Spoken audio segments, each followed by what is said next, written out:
그러면 아까 선생님은 이제 그 기독교의 발생에 대해서 아주 자세하게 이제 이야기를 이제 참 잘해주셨습니다. 저는 이제 약간 정치적인 어떤 방향으로 이제 이야기를 한번 해보겠습니다.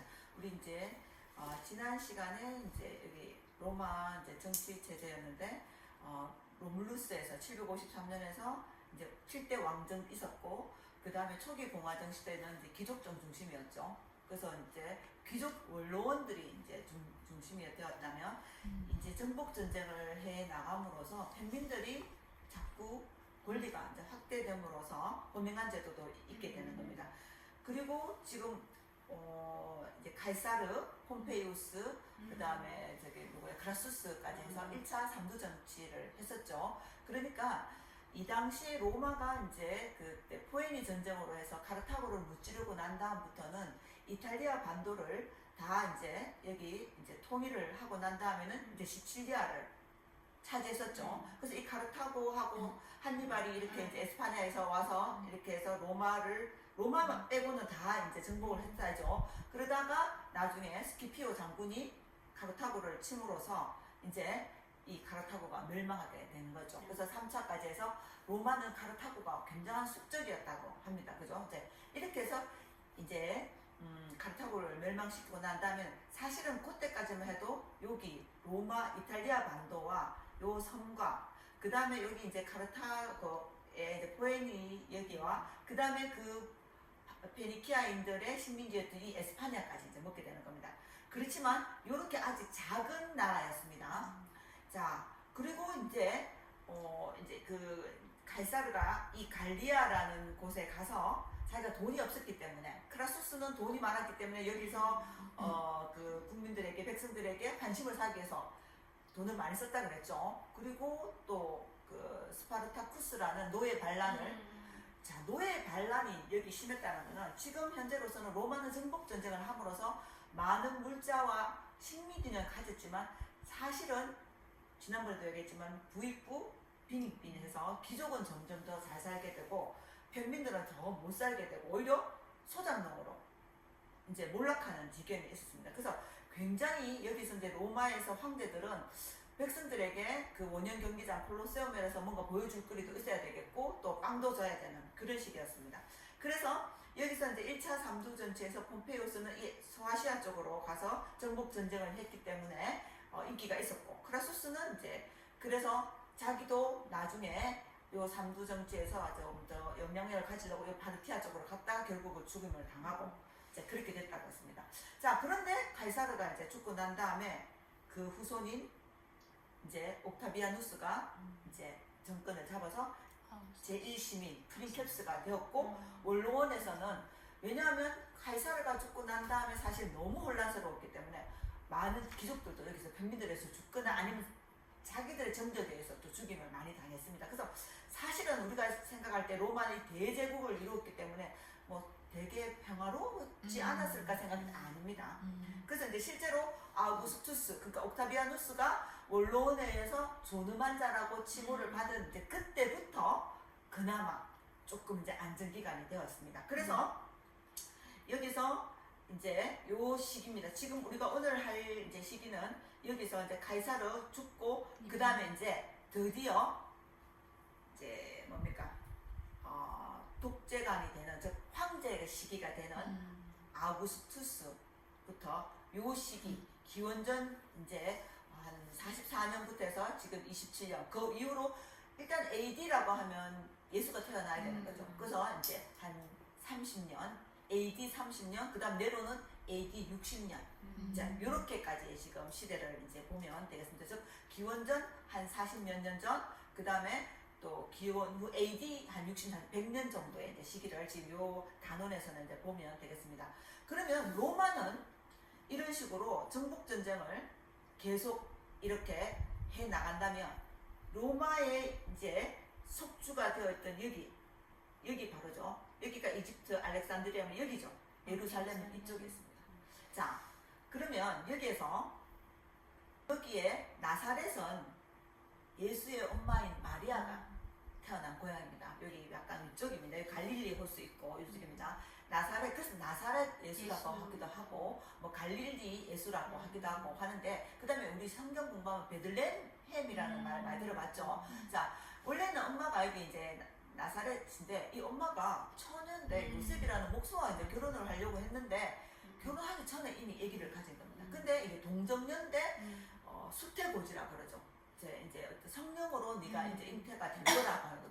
사실은 처녀가 아기를 배면 이거는 큰일 나는 거죠. 아까도 그 여성들에 대한 차별이 많았다고 했는데, 그렇다면은 이때 처녀가 아기를 가졌다는 건 엄청난 사건이 되는 겁니다. 근데 요셉은 그걸 성령에 의해서 신앙심이 깊었던 사람이라고 보면 되겠습니다. 그래서 이제 여기 나사렛 예수가 이제 인구조사 때문에 아우구스투스죠.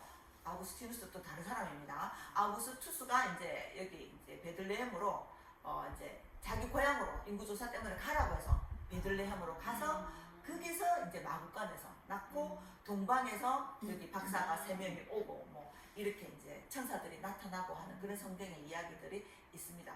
자, 그러면 우리가 정치적으로 본다면 이제 이렇게 됩니다. 로마에서는 아직까지 다신교입니다. 다 이집트도 다신교죠. 태양신. 그 다음에 이쪽에도 전부 다 그리스, 여기 아직도 그리스의 영향을 받은 로마도 전부 다 어떻게 됩니까? 다신교입니다. 제우스부터 해서 12신이 나오고 뭐 태양신 숭배하고 있는데, 자, 다신교고, 그리고 로마는 속주를 만들어도 자기들의 어떤 그 세금만 잘 납부하면 굉장히 관대한 정책을 내세웠죠. 그런데 유일하게 여기 유대인들만 유일신을 믿었다는 겁니다. 그러니까 이 사람들이 여기서는 이미 황제들이 신격화되는 겁니다. 정복 전쟁을 하다 보면은 이제는 재정 일치가, 즉 종교와 그 다음에 정치가 일치되기 때문에 황제의 권한이 엄청나게 높아진 어떤 그런 상황인데, 여기서는 우상 숭배를 안 한다 그러고 황제에 대해서 숭배를 안 하는 겁니다. 그러면 이거는 사실 우리가 볼 때는 반역인 겁니다. 사실은 유대인들 입장에서 볼 때는 자기들의 신앙이지만 로마 입장에서 충분히 이해가 된다라고 봅니다. 자, 그렇기 때문에 이 사람들이 이제 굉장히 곤란을 겪게 되는 이유가 이제 여기서부터 시작이 되는 겁니다. 자, 그런데 여기서 이제 유대인들이 자기들의 어떤 권력을 위해서 점점점 이렇게 랍비나 이런 사람들이 사제가 됩니다. 그런데 이 사람들이 자기들의 어떤 그 재물이나 어떤 그런 어떤 권력력 때문에 더 이제 평민들하고 괴리가 됩니다. 그러니까 아까 제가 지난번에도 얘기했지만 예수는 하나의 종교개혁자라고 볼 수가 있는 겁니다. 그리고 유대교에서 시작이 된 겁니다. 사실은 예수도 유대인입니다. 마리아도 유대인이고 요셉도 유대인입니다. 자, 그거는 아브라함에서 우리 지난번에 했던 아브라함의 어떤 그게 신앙의 기원이 되는 거고, 그런데 이제 예수는 자기가 뭐라 하냐면 이제 이렇게 이야기합니다. 유대교는 메시아가 나타나는데 우리가 이렇게 로마에서 지배를 받고 막 이러니까 너무 힘들잖아요. 그러니까 우리가 저런 우상 숭배 안 해도 되고 우리들의 신앙을 지킬 수 있는 그런 메시아가 나타날 거라고 생각하는 겁니다. 유대인들은. 즉 무력의 어떤 구세주가 나타날 거라고 유대인은 생각했는데, 이 이제 예수는 여기서 나타나서 한 30년 동안 조용히 목숨의 아들을 삽니다. 그리고서 이제 30살 넘어가면서, 그리고 유대인의 처음에 이 마리아와 요셉은 유대인 중에서 이 이제 유대 랍비들 모이고 하면 성전에 모여서 그 성경 공부하고 이러면 예수가 가가지고 그 어른들하고 막 종교 토론을 하고 이러면 부모들이 굉장히 말렸다고 합니다. 왜? 너무 엉뚱한 소리를 하니까. 근데 이제 이 예수가 이제 기적도 일으키고 뭐 아픈 사람을 낫기도 하고 하니까 이제 점점점 이제 이 명성을 얻게 되는 겁니다. 자, 그런데 이제 사실은 이 예수가 여기서 예루살렘으로 가지 않았더라면 죽지는 않았을 겁니다. 근데 자기가 죽음을 이제 당할 줄 알면서도 자기는 어떤 그 하느님의 아들로서, 신의 아들로서 그 세속적인 사람들과 그런 사람들을 희생이 자기가 되어서 이 인류를 다시 깨우쳐야 된다라고 생각을 하는 겁니다. 그러니까 제가 지난번에도 그리스에서 그 소크라테스가 악법도 지켜야 된다라고 해서 자기 자신을 희생시킨 것과 마찬가지로, 그때 뭐 이 소크라테스는 거의 80대였습니다. 뭐 살 만큼 살았다면 예수는 30대 한참되었습니다. 그런데 자기가 신의 아들이라고 이제 이야기하면서 이 가서 유대인들의 사실은 정치적인 희생물이 되는 겁니다. 그래서 아까도 이야기했지만 빌라도가 사실은 죽이고 싶지 않았는데도 불구하고 자기는 사실 나는 아니다. 너네들이 이제 그랬다라고 이야기를 할 정도로 이제 그렇게 이제 예수가 어떤 죽음을 이제 당하게 되는 겁니다. 그래서 저도 이제 이 기독교에 대해서 아니면 가톨릭에 대해서 이제 굉장히 이제 조금 좋게 생각했던 게 자기 자신을 그렇게 희생을 해서 어떤 다른 사람들을 구원하겠다고 하는 그런 사람이 신의 아들이 있었다, 사람의 아들이 있었다라고 생각하면 그 자체의 어떤 종교가 굉장히 훌륭하지 않을까라는 생각을 해서 이제 제가 성경 공부를 좀 하고 싶었던 겁니다. 그래서 저는 이제 성경도 이제 공부를 했지만 요거는 사진과 그림으로 보는 성선에서 요거는 그야말로 하나의 학문적으로 보는 그런 책입니다. 나중에 선생님들 이렇게 한번 보시면 유대인들이 어떻게 살았는지, 그 다음 구약, 유대인들의 율법, 그 다음에 여기 또 신약은 이제 예수 이후에 어떤 가르침입니다. 그래서 뭐 복음 있죠, 기쁜 이야기 해가지고 뭐 누가복음, 마태복음 뭐 그런 게 있잖아요, 그죠? 이제 그런 것들이 이제 여기 자세하게 이제 나오는 그런 책입니다. 자, 그러면 시대가 지금 이렇게 해서 로마는 정복 전쟁을 계속해 나가는 시기고 정말 요 조그만 땅덩어리입니다. 여기서 이제 예수가 나타난 것이 되겠습니다. 자, 드디어 이제 칼이라고 하면 로마가 되겠죠. 칼이라고 본다면 로마가 되겠습니다. 그 다음에 십자가는 이제 저 변방에 예루살렘에서 나타나는 겁니다. 그래서 권력과 사랑이 이제 서로 어떤 부딪히게 되는 그런 이야기가 되겠습니다. 아이고. 자, 그래서 여기서 조그만 요 변방의 요 예루살렘에서 이 조그만 땅에서 이제 여기죠. 여기서 이제 팔레스타인이죠. 지금은 이제 팔레스타인 예루살렘입니다. 그래서 여기서는 정복 전쟁이 이렇게 권력에서 빨간 부분 있죠. 이게 이제 로마가 영토 확장한다면 이제 여기서는 조그만 어떤 사랑 이야기가 이제 시작이 되는 겁니다. 자, 그래서 여기서 이제 기원전에서 이제 나서 이제 예수가 이제 나오는 겁니다. 자, 그러면 여기서 이제 평등이 되는 겁니다. 그러니까 아까는 로마는 어떻게 본다면 신분이 굉장히 철저한 거죠. 그렇죠. 일단 아우구스투스부터 해서 이제 그 독재관에서 그 다음에 이제 원로원, 그 다음에 기사 이렇게 평민 이렇게 된다면 이제는 여기서는 그 수많은 석주가 있었기 때문에 노예들이 굉장히 많았죠. 자, 그런 사람들은 이런 상황들이 사실 받아들이기가 힘들었겠죠. 그러니까 어떻게 됐습니까? 귀족들이나 권력을 잡은 사람들은 이 기독교가 싫지만 사실 이렇게 밑에 있는 약자들 입장에서는 어떻게 되겠습니까? 이 기독교는 엄청난 사상입니다. 사상이한테 센세이션이 되겠습니다. 그래서 사람은 누구나 뭐 귀족이든 부자든 뭐 아니면 가난한 사람이든 신의 딸이며 신의 사랑은 크다, 은총을 입으면 된다라고 합니다. 그래서 여기서는 이제 빌라도에서 이제 죽음을 당하게 되는 거죠. 자, 그런데 여기서 보면 이제 원래 바울은 유대인에서 바리새인이라서 처음에는 이 바울은 유대인들을 잡아다가 죽이는 사람이었습니다. 사실은. 그런데 이게 예수가 죽고 난 다음에 이 부활했을 때 사실은 이 바울을 만났다라고 합니다. 그래서 이 이제 바울이 이제 완전히 회개를 한 겁니다. 그때부터 이 사람은 약간 그래도 있는 집안의 사람이었고 이미 이 유대교나 아니면 기본적인 어떤 그 지식이 있었던 사람이기 때문에 보통 여러분들 한번 생각해 보면 기독교에 처음 빠져들었던 사람은 가난한 사람, 배우지 못한 사람, 약자였습니다. 근데 이 바울은 어떻게 됩니까? 이미 유대인 집단에서 이 사람은 어떤 약간 능력자였기 때문에 이 사람은 학식이 있었습니다. 그러니까 어떤 뭔가 정보력을 전달할 때 사람을 이렇게 설득을 할 때 굉장히 빠르게 할 수 있었고, 그리고 오히려 로마에서 만들어 놓은 어떤 교통의 어떤 그런 도로나 그 다음에 정보력 이런 것들이 군사적인 어떤 이런 네트워크를 오히려 이 바울은 역으로 이용해서 기독교를 전파하는데 사용을 할 수가 있었던 겁니다. 그래서 이거는 이제 기쁜 소식에서 복음이라고 해서 에반게리온이라고 합니다. 그래서 베드로 같은 경우는 어부였다고 하죠. 처음에 어부였는데 예수님을 이제 그야말로 신앙으로 믿음으로 바로 따라갔다면 이 사람은 어떤 예수를 만남으로써 실제로 이제 성서를 가지고 성경을 가지고 이제 이 사람은 복음을 전파하는 그런 사람입니다.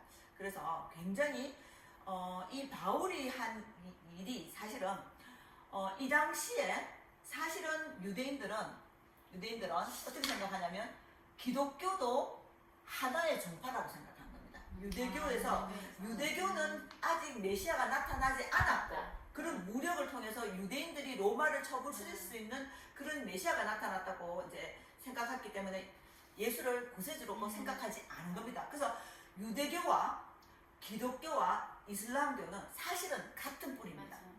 아브라함을 근간으로 합니다. 근데 제가 지난번에 이야기했죠. 아브라함이 그 부인이 정실 부인이 사라였다라고 했죠.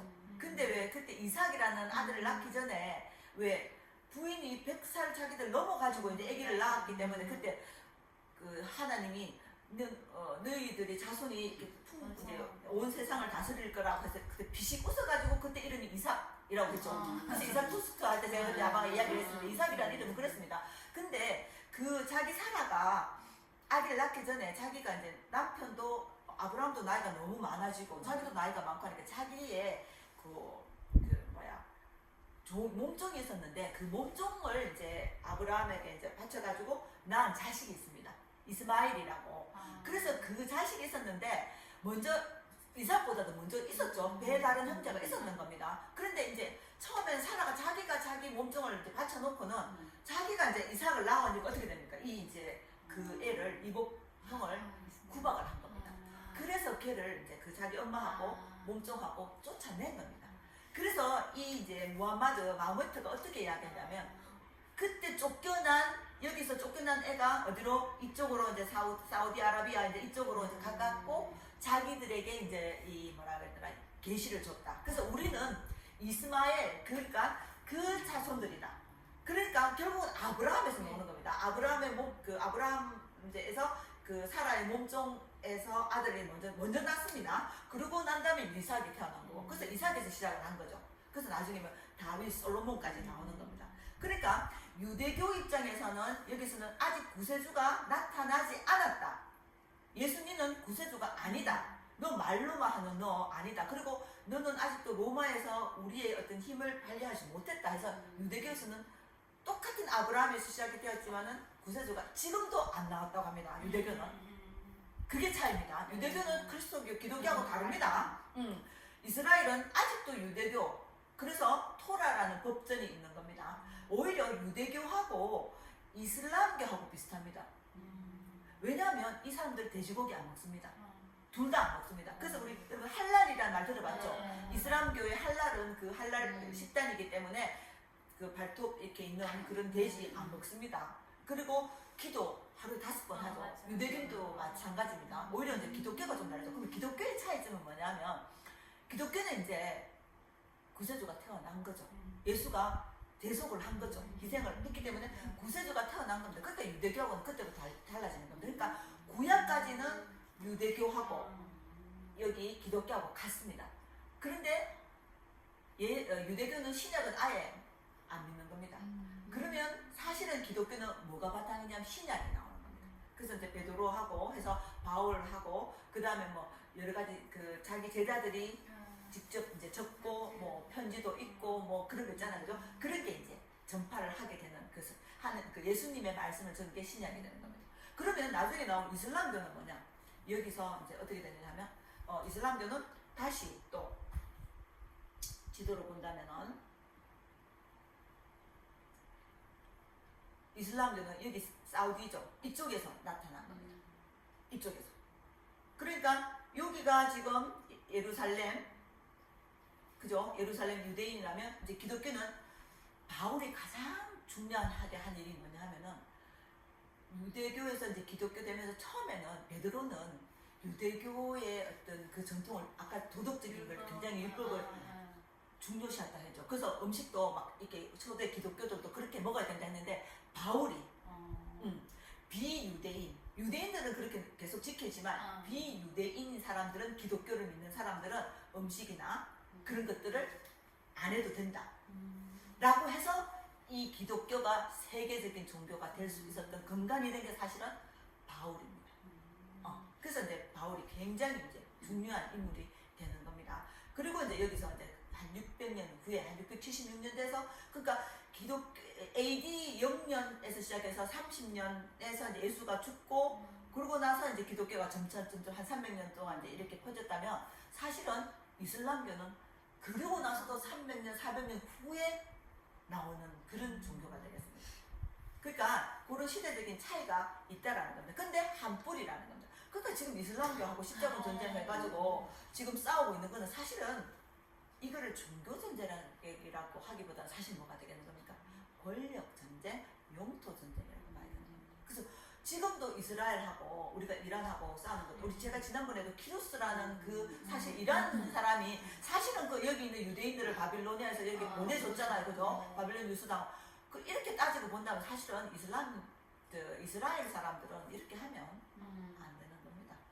그러니까 결국은 여기서 일어나는 일들은 이 로마도 그렇지만은 그리고 로마가 나중에 콘스탄티누스가 기독교를 받아들이는 것도 우리는 종교적인 차원뿐만 아니라 어떻게 되는 겁니까? 자, 생각해 보십시오. 여기 이 땅덩어리가 이렇게 작을 때도 여기서 싸우고 이게 난리가 나는데 이 큰 땅덩어리를 다 지배를 하려면 어떻게 되겠습니까? 하나의 종교가 필요했기 때문입니다. 그러니까 뭐 예수의 어떤 가르침이 좋았다는 것도 물론 있지만 이미 생활 저변에서 이 뭐라 그러나 가난한 사람들, 소외된 사람들을 다 이제 끌어안았기 때문에 아주 사실은 로마에서는 손대지 않고 코푸는 거였죠. 그런 신자들을 싹 끌어들여서 기독교를 공인해 줌으로써 어떻게 되는 겁니까? 자기들의 백성으로서 하나의 정치와 하나의 제사, 종교까지 합하게 됩니다. 그래서 이렇게 로마가 나중에 이제 끝까지 333년 뭐 이렇게 해서 기독교 뭐 공인되고 가죠. 그렇게 AD 300년 이후로부터 나중에 1400년대까지 1000년 이후로 갈 수 있었던 이유는 바로 기독교의 힘이었다라고 보면 기독교의 영향이 굉장히 크다라고 봐야 될 것 같습니다. 자, 그리고 우리는 그런 식으로 생각을 하는데, 저도 이제 어떤 그 종교적인 이야기도 있지만, 이제 그래서 캐톨릭이라는 것은 보편적이라는 뜻입니다. 그 캐톨릭이라는 말 자체가 보편적이라는 의미입니다. 그러니까, 여기서 유대교도 있고, 그 다음에 여기서 나중에 이슬람교도 나오고, 그 다음에 여기 뭐 여러 가지 다신교도 있지만은, 이 로마에서는 그걸 보편적인 사람들이 다 믿는다 해서 캐톨릭이라고 했다라고 합니다. 자, 그래서 이제 있었는데, 이제 로마에서 이제 아까도 이야기했지만 이런 이제 왕들이 있었습니다. 이제 아구스투스. 이때 사실은 서기 14년이니까 이때 태어나긴 태어났죠. 그러면 33년 됐으니까 예수가 죽은 건 언제 때입니까? 티베리우스. 그죠? 요 사람 때 죽은 것이 되겠죠. 그 다음에 이제 여기 왕들이 칼리쿨라가 폭군입니다. 그 다음에 클라우디스는 그래도 조금 현명한 왕으로서 좀 정치를 잘했습니다. 그 다음에 우리가 나오는 네로입니다. 자, 이 네로 때 이제 요 당시까지만 해도 사실은 기독교가 그렇게 아주 많은 영향력을 끼치지 않았는데 이제 네로 때부터 이제 영향력이 점점점 강해졌다라고 보면 되겠습니다. 그래서 나중에 이제 여기 베스파시오누스, 티투스 이럴 때는 이제 어떻게 되냐면 나중에 아까 이야기했죠. 유대인들이 반란을 일으킵니다. 왜냐하면 워낙 이제 이 유대인들의 이 세력도 커지고 예수나 이 기독교인들의 이제 이 영향이 커지니까 여기서 네로가 사실 이 유대인들을 활용했다 했죠. 그 로마 화재가 났는데 사실 유대인들, 기독교인들이 안 했죠. 근데 결국은 또 우리의 일본의 우리나라 사람들 그 식민지에 끌려가가지고 관동 대지진 났을 때 결국 누가 했느냐? 한국 사람들 때문에 그랬다. 이런 거 똑같은 겁니다. 그러니까 우리가 지금도 우리 광주 사태도 마찬가지겠죠. 광주 사태도 결국 그 군인들이 광주 사람들을 하나의 희생양으로 삼는. 그러니까 정치는 반복된다라고 보면 되겠습니다. 권력을 잡은 사람들은 누구를 탓해야 되는 겁니다. 그래야 명분이 생기는 겁니다. 자, 그래서 이때부터 벌써 그런 일들이 벌어졌던 겁니다. 그래서 티투스 이때 이제 유대인들이 학살당하고 이때 바로 디아스포라, 완전히 유대인들을 그쪽에서 팔레스타인에서 완전히 몰아냅니다. 요 시대가 되는 겁니다. 자, 그러면은 이렇게 해서 이제 변방에서 나오고 그 다음에 여기서 이제 복음을 이제 바울이 이제 전하게 되는 겁니다. 그래서 여기서 뭐 사랑은 오래 참고 하는 이야기가 이제 코린토 전서에서 나온다라고 합니다. 근데 코린토인들에게 이제 보내는 편지였다라고 합니다. 자, 그래서 이 두 개의 어떤 사상은 충돌할 수밖에 없었던 겁니다. 그죠? 로마는 국가주의죠. 법이 굉장히 강력한 어떤 지배의 어떤 이념이었습니다. 그래서 실용성을 중시하고 황제가 신이었습니다. 근데 그리스도인은 우상 숭배 안 한다니까 이거는 있을 수가 없는 일입니다. 자, 그래서 이제 이 당시에 이제 서기 한 60년대에 이 로마가 불탔는데 사실 네로는 별장에 가 있었다고 합니다. 근데 우리 그 세월호도 마찬가지지만 그 왕정이 우리가 권력이 지배를 왕권을 이룰 때는 어떻게 되는 겁니까? 백성을 나몰라 할 때입니다. 박근혜도 이제 그래서 이제 하야를 하게 된 거나 마찬가지로 네로도 사실 별장에서 안 오고 계속 파티를 했다라고 합니다. 그러면서 노래를 지어 부르고 뭐 이 사람이 굉장히 음악의 예술에 처음에는 되게 이 사람도 이 정치를 좀 외교적으로 잘했다라고 합니다. 그런데 이제 점점 갈수록 자기들의 어떤 반대나 이런 것들에 정치적인 어떤 그런 부침이 있다 보니까 이 사람이 사람을 의심하게 되고 그래서 엄마도 죽이고 그래서 이 로마사에 있어서 이제 제가 로마사를 읽고 이렇게 했는데 보면 이 암투 같은 우리 조선 왕토 이런 거 있죠. 실록이잖아요. 누구를 죽이고 이런 거 여기는 더합니다. 그 실제로 이 네로는 자기를 왕권에 올려준 엄마를 죽이고 그리고 이 네로의 우리 그 알렉산데 그 선생님이 아리스토텔레스라고 했죠. 그런데 이 지금 네로의 가장 훌륭한 선생님이 세네카입니다. 들어보셨죠? 세네카라는 아주 훌륭한 선생님이 있는데 이 스토아 학파 제가 이야기했죠. 금욕하고 그 다음에 법을 중시하고 국가 중심을 가지고 있는 그 당시에 로마의 하나의 철학이었습니다. 그거를 이제 이어받은 사람이 이제 우리 그 카토부터 시작해가지고 여기서 이제 세네카라는 사람인데 이 사람 세네카가 네로의 선생님이었거든요. 그래서 얘가 좀 가르침도 잘 받고 그 처음에는 이 세네카의 영향으로 정치를 좀 잘했습니다. 근데 나중에 어떻게 하냐면은 자기 엄마 죽일 때 세네카도 자살을 하고 합니다. 그래서 세네카가 나중에 말년에 죽게 됩니다. 그래서 여기 세네카 인생론 보면 우리가 왜 그 수필회 같은데 보면 왜 인생에서 뭐 어떻게 해라 이런 이야기 있죠. 그러니까 지금 현재로서 이제 이 지금 저쪽에 예루살렘 쪽에서는 팔레스타인 쪽에 성서가 나온다면 여기서는 로마에서는 지금 어떻게 되는 겁니까? 이런 스토아학파 우리 에피쿠루스를 해서 이제 유물론부터 해서 여기 에픽테토스 이 사람은 노예였습니다. 세네카는 기존 원로원 출신이었다면 이 사람은 여기 이 사람 에픽테토스는 노예에서 이 사람은 또 굉장히 참아내는 인내였던 그런 겁니다. 그래서 어떻게 보면 또 예수하고도 좀 일맥상통하긴 하지만 그 당시에 이 지금 로마 초기에 가장 유명한 사상가라고 볼 수 있습니다. 세네카와 에픽테토스입니다. 이거 책은 어렵지는 않습니다. 그래서 이제 이 네로가 이제 이렇게 이제 어떻게 됩니까? 희생양으로 왜냐하면 예수가 그렇게 하죠. 그 유대인들 그게 잘못됐다. 그리고 너희들 지금 해결하지 않으면 하나님한테 큰 벌 받는다. 종말론은 이때부터 종말론 나오는 겁니다. 이 종말론은 이때부터 나온 겁니다. AD 이제 100년쯤 60년대부터 벌써 나온 겁니다. 그러니까 사실은 우리 뭐 그때 밀레니엄 때도 뭐 그러고 그죠. 항상 그런 이야기가 있었죠. 그래서 여기서 이제 희생양이 이제 된 겁니다. 자, 그래서 네로는 정말 잔인합니다. 여기서 이제 아예 기독교인들을 명수들을 먹이로 하고 심지어 자기들 파티할 때 인간 횃불로 쓰기도 하고 뭐 십자가 처형하는데 중요한 건 이 사람들이 신앙심이 얼마나 깊었냐면은 사실 예를 들어서 뭐 지영쌤이 이제 기독교에 걸려갔다. 그럼 나 기독교인이면 나 안 믿고 사실 나 기독교인이 아니라 하면 되잖아. 우리 갈릴레오 어떻게 됩니까? 지구는 돈다 하다가 모르겠다 안 된다. 그래도 돈다 하고 나왔던 것처럼 이렇게 자기 신앙을 그죠 사실 살짝 부정해도 되는데 이 사람들은 죽음을 불사하고 다 그렇게 순교를 했다는 겁니다. 그래서 이 사람들 때문에 결국 이 기독교가 지금 현재 2000년이 지난데도 이렇게 온 거죠. 그래서 우리 이제 성당에도 가보고 이제 우리가 교회 가보면 이런 순교자들 성 뭐 많이 나오죠.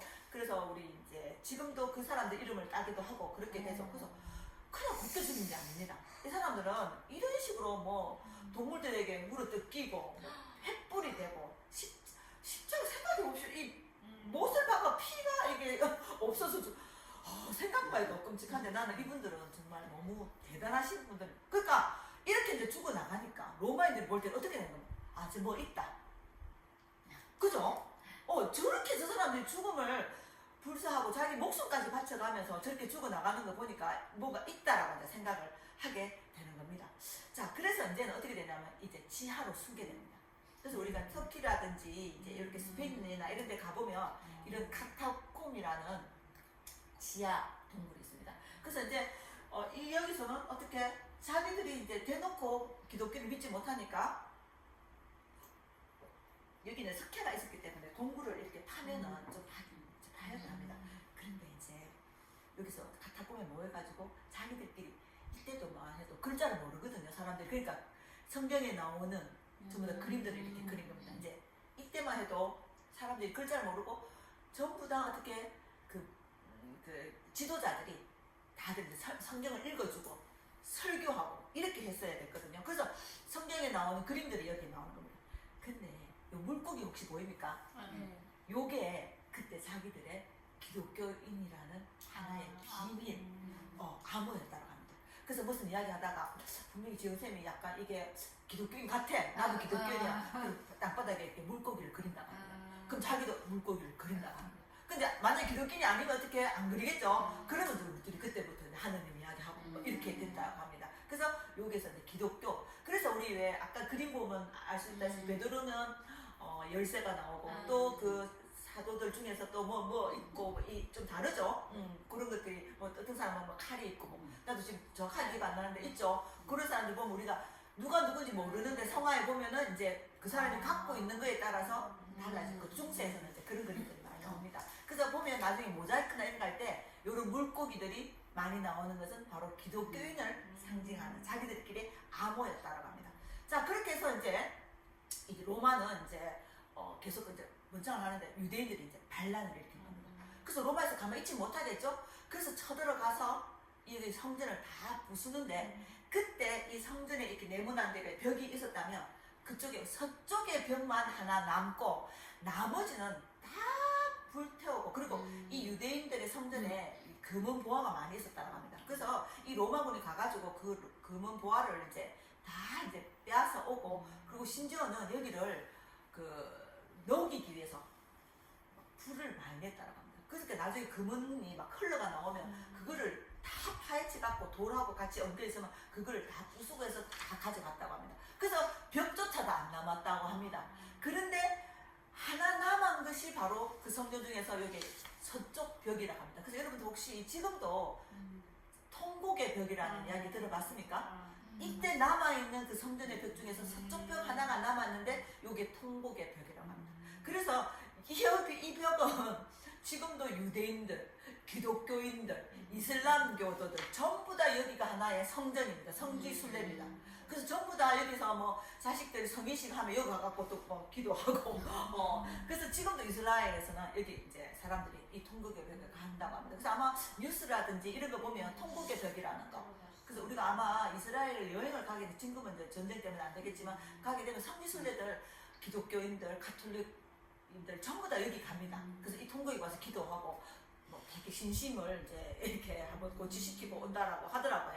자, 그래서 이 설이 70년대 이제 아까 함락이 돼서 그 벽만 남았다고 합니다. 자, 그래서 어떻게 이제 유대인들을 로마에서 어떻게 하냐면 여기서 아무도 못 살게 유대인들을 다 쫓아내버립니다. 그러니까 여기 있던 유대인들이 어디로 가냐면 로마도 가고 여기 소아시아도 가고 그리스도 가고 알렉산드리아 가고 이 유대인들이 다 뿔뿔이 흩어지는 것을 바로 뭐라고? 디아스포라라고 합니다. 이때 벌써 일어난 겁니다. AD 한 100년경에 이렇게 일어나게 되는 겁니다. 그러니까 이 예루살렘이 이제 파괴되면서 유대인들은 어떻게 되냐면 이제 없어지느냐? 아닙니다. 어떻게 하느냐면 여기서 랍비라는 하나의 지식인들을 만들어냅니다. 그래서 이제 이 사람들이 작은 회당을 짓고 왜 여기로 약간 베레모 비슷한 거 뚜껑만 딱 올라가는 모자 있죠, 그지? 이제 그런 거를 딱 치고 있는 분들이 이제 랍비입니다. 이제 그런 분들이 이제 회당을 해가지고 이슬람교도 이스라엘 유대인들을 모아가지고 지금도 어딜 가나 로마 가서도 만들고 이집트 가서도 만들고 소아시아 가서도 만들고 전부 다 이 유대인들이 자기들끼리 공동체 집단입니다. 그러니까 핍박을 받기 때문에 오히려 이 사람들은 이런 정체적인 종교적인 그 유일신 어떤 그 정체성이 없으면 이 사람들은 살아남을 수가 없었기 때문에 더 어떻게 강하게 모이는 거라고 볼 수 있겠고, 그리고 이 사람들이 그 기독교인들은 사실은 그 고리 대금 이자를 받는 것이 안 됐는데 유대교에서는 그게 괜찮았거든요. 그래서 이제 그런 금융업을 하게 된 거예요. 로스차일드. 그래서 유대인들이 그래서 돈을 이제 벌고, 지금도 그래서 미국에서 가장 큰 영향력을 끼치고 있고 하는 거죠. 자, 그래서 이러한 이제 회장을 세우고, 그다음 지금도 메시아를 어떻게 기다리고 있습니다. 그래서 텍스트와 이제 교육을 통해서 이제 아직도 살아남고 있는 것입니다. 그래서 이제 로마는 이미 이제 다 사라졌지만, 폭력을 취한 그 예루살렘 유대인들을 다 쫓아냈던 로마는 사라졌지만, 천년 후에 사라졌지만, 이 기독교는 어떻게 됩니까? 아직도 살아남아 있다라고 보면 굉장히 어떻게 뭐라 그러나 신념이 오히려 더 초월할 수 있다라는 것이 되겠습니다. 자, 그러면은